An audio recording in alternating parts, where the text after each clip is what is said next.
নাক গলানো অভ্যেসটা যাবে না, তাই না? কখনো আমার ব্যাপারে ইন্টারফেয়ার করিস, কখনো অমরজিতের ব্যাপারে ইন্টারফেয়ার করিস। আরে তুই নিজেরটা দেখ না, আমরা আমাদেরটা বুঝে নেব। আর তোর এই বাজে অ্যাটিটিউডটা না, তুই ওই অমরজিৎকে দেখা, আমাকে শান্তি দে। আর তোর যা খুশি যা করে নে।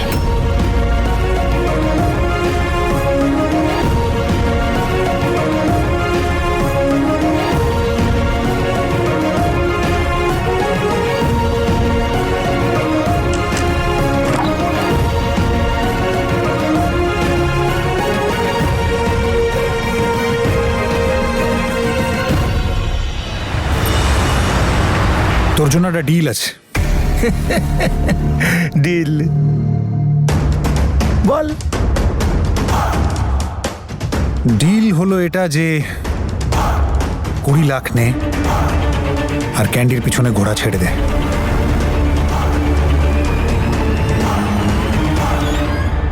আজ তোমার কফি খেতে ইচ্ছে করলো কেন? তুমি তো তনুর হাতের আদা দেওয়া চা খেতে পছন্দ করো। না মা, ইচ্ছে তো করছিল একটু আদা দিয়ে চা খাওয়ার, কিন্তু কি জানে কেন তনু আমার সাথে ঠিক করে বিহেভ করছে না। কি জানি ওর কি হয়েছে। কিন্তু তোমার এরকম কেন মনে হচ্ছে মা? সত্যি বলতে আমার তো মনে হয় তনু মা হতে না পারায় খুব দুঃখে আছে। মা, আপনি তো জানেন, বলুন, যে একজন মেয়ের জীবনে মা হওয়াটা সব থেকে আনন্দের ব্যাপার। আর ভাগ্য তো তনুর জীবন থেকে সেই আনন্দটাই কেড়ে নিল। তুই এবার লিমিট ক্রস করছিস জ্যাসমিন। তোকে শায়েস্তা করার সময় এবার এসে গেছে। আসলে না, আমার ক্যান্ডি আমার প্রাণ, আমার বংশধর, আমার রক্ত। কাকে নিয়ে ডিল করবি? এক বাবা আর তার সন্তানের ভালোবাসা নিয়ে। অবশ্য আমার খুব খারাপই লাগে। এই ফিলিংটা তুই বুঝবি বা কি করে? এক সন্তান আর তার বাপের রিলেশনশিপের মানেটা কি, আর সেটা তো তুই বুঝবিও না। তোর কোনো সন্তানও নেই আর হবেও না। আর এটা সত্যি আমায় খুব কাঁদায়। I understand from my heart.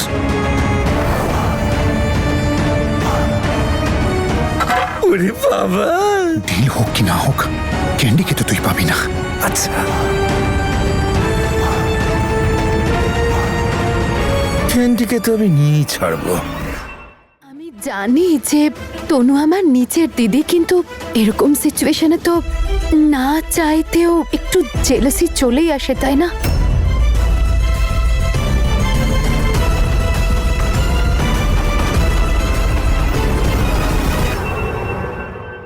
না মা, আমার তো মনে হয় না তনুর কোনো রকম জেলাসি লাগতে পারে। কিন্তু তুমি চিন্তা করো না মা, আমি তনুর সঙ্গে কথা বলবো। হতে পারে ও হয়তো কোনো বিষয় নিয়ে চিন্তায় আছে।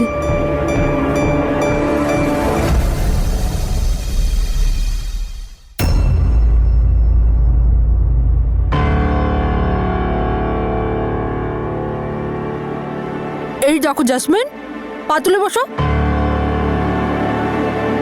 আরে পা উপরে রাখো। কি হলো নিমো? আরে দিদি, তুমি দেখোনি? দেখো পাটা কেমন ফোলা ফোলা রাখছে না ওর। আচ্ছা, তোমার পায়ে ব্যথা করে না জাসমিন? আমার তো খুব করতো কিরণের সময়। মা, কি পেন তো আমারও খুব হয়। মা, আপনি জানেন আমি তো রাত্রে ঠিক করে ঘুমোতেও পারি না, এত ব্যথা করে। মা আমাকে বলবে তো, আমি গরম তেল দিয়ে মালিশ করে দিতাম তোমাকে। না মা, ওর তেল মালিশের দরকার নেই, এটার দরকার আছে। এটা কি মা? এটা আকুপাঞ্চার থেরাপি বলে এটাকে। যে কোনো ব্যথায় খুব এফেক্টিভলি কাজ করে এটা। কলেজে এটার ইম্পর্টেন্স বোঝাতে এসেছিল, তো সবাই একটা করে কিট নিয়েছে, তাই আমিও নিলাম। আর প্রেগনেন্ট লেডিসদের জন্য এটা খুব ভালো মা। আপনি দেখবেন একটাই সেশনে আমি ওর সব ব্যথা দূর করে দেব।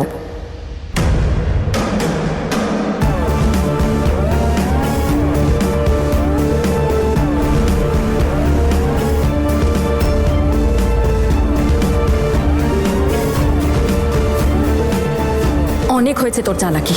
যদি তুই ডালে ডালে চলিস না, তাহলে আমিও চলি পাতায় পাতায়, তাই তোর চালাকি আর চলবে না। এই মরেছে, এবার আমাকে এইভাবে বিরক্ত করবে, চুজ ফোটাবে আমার গায়ে। না না না, আমার এত ব্যথা করছে না, আমি ঠিক আছে, আমি এসব করব না। ভয় পেও না মা, কিচ্ছু হবে না।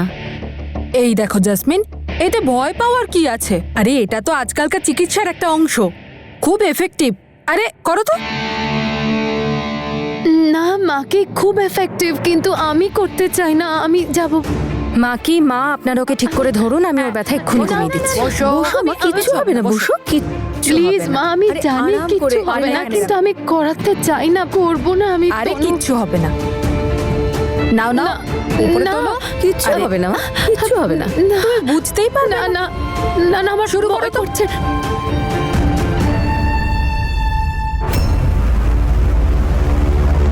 জাসমিন দেখ, সূচ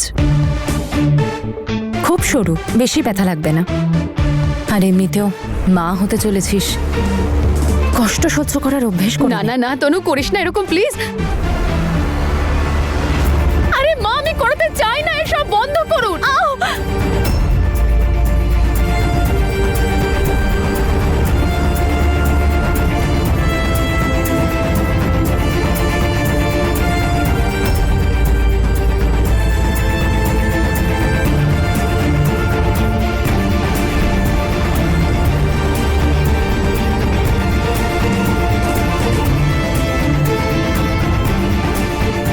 আমি জানি তুই সূচকে কতটা ভয় পাস।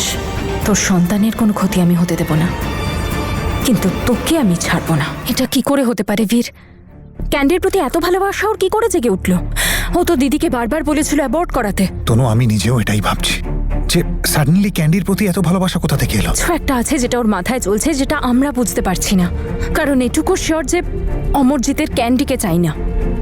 তাহলে ও চায়টা কি সেটাই বুঝতে পারছি না। আমার তো এই কথাটা ভেবেই টেনশন হচ্ছে যে ও নেক্সট স্টেপটা কি নিতে চলেছে।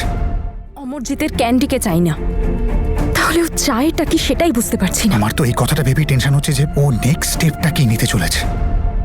যাই হোক না কেন বীর, আমাদের শুধু অ্যালার্ট থাকতে হবে। বীর, আমি চার ফ্রুটস জ্যাসমিনকে দিয়ে আসছি। তুমি শুধু একটা জিনিস খেয়াল রেখো, অমরজিতের ব্যাপারে বাড়িতে কাউকে কিচ্ছু বলো না, ওকে?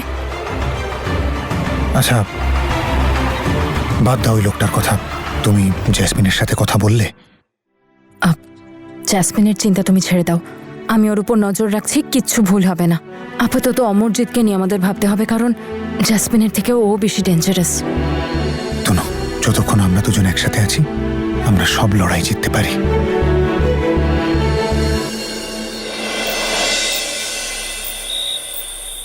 ক্যান্ডি প্লিজ খেয়ে নাও সোনা। না না না, ক্যান্ডি এইভাবে জেদ করতে নেই। আমি কিন্তু খুব রেগে যাচ্ছি, খেয়ে নাও। ক্যান্ডি খাবারটা শেষ করো, আমি বলছি তো। আমি খাবো না, খাবো না, খাবো না। ক্যান্ডি, খেতে চাইছো না কেন তুমি? আমি ডাল আর রুটি খাবো না, আমি মাখন আর মিষ্টি খাবো। না, আর মাখন আর মিছরি কেন খেতে চান আপনি? তার কারণ শ্রীকৃষ্ণ এটাই খেতেন। ও হ্যাঁ দিদি, কাল তো কৃষ্ণের জন্মদিন, আমরা সবাই মিলে একসাথে পালন করব। আর বাড়িতে তো এবার বংশধরও আসছে, ছোট্ট মিষ্টি গোপাল সোনা। আপাতত সে জ্যাসমিনের গর্বেই খেলা করছে। এক কাজ করলে হয়, আমরা জ্যাসমিনকেই দোলনায় বসাবো। এরকম পরিস্থিতিতে উৎসব কি করে করবে নিমো? এরকম পরিস্থিতি মানে কি হয়েছে? এই পরিস্থিতি মানে অ্যাকচুয়ালি ভীষণ গরম তো। কেন পালন করবো না গোপালের জন্মদিন? বাড়িতে উৎসব হবে, লোকজন আসবে, আনন্দ করবে, ওপরওয়ালা সবাইকে আশীর্বাদ করবে। হ্যাঁ, কি পালন করবো তো তনু, কি তাই তো? হ্যাঁ একদম। আচ্ছা তাহলে ঠিক আছে, উৎসব তো হবে, কিন্তু সব প্রস্তুতি তনু তোমাকে করতে হবে। আপনি নিশ্চিন্ত থাকুন, আমি সবটা সামলে নেব মা। হ্যাঁ তাহলে সেটাই ঠিক আছে, আমি তনুর অ্যাসিস্ট্যান্ট হয়ে তনুকে হেল্প করবো। অ্যাসিস্ট্যান্ট নয়, প্রেমিক বলো দাদা।